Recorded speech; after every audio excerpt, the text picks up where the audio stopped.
بسم اللہ الرحمن الرحیم۔ السلام علیکم ورحمۃ اللہ وبرکاتہ۔ نبی کریم صلی اللہ علیہ وسلم نے فرمایا، نبی کریم صلی اللہ علیہ وسلم کے سامنے ایک شخص کا ذکر آیا کہ وہ صبح تک پڑا سوتا رہا اور فرض نماز کے لیے بھی نہیں اٹھا۔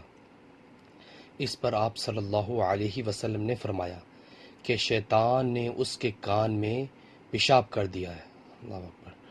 نبی کریم صلی اللہ علیہ وسلم نے فرمایا، فرشتے آگے پیچھے زمین پر آتے جاتے رہتے ہیں، کچھ فرشتے رات کے ہیں اور کچھ دن کے ہیں، اور یہ سب فجر اور عصر کی نماز میں جمع ہو جاتے ہیں۔ پھر وہ فرشتے جو تمہارے یہاں رات میں رہے اللہ کے حضور میں جاتے ہیں، اللہ تعالیٰ ان سے دریافت فرماتا ہے، حالانکہ وہ سب سے زیادہ جاننے والا ہے، کہ تم نے میرے بندوں کو کس حال میں چھوڑا؟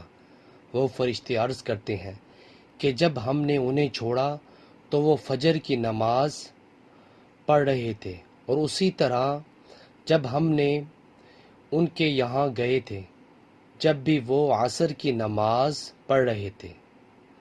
نبی کریم صلی اللہ علیہ وسلم نے فرمایا، قیامت آنے سے پہلے مال و دولت کی اس قدر کثرت ہو جائے گی اور لوگ اس قدر مالدار ہو جائیں گے کہ اس وقت صاحب مال کو اس کی فکر ہوگی کہ اس کی زکوٰۃ کون قبول کرے گا، اور اگر کسی کو دینا بھی چاہے گا تو اس کا یہ جواب ملے گا کہ مجھے اس کی حاجت نہیں ہے۔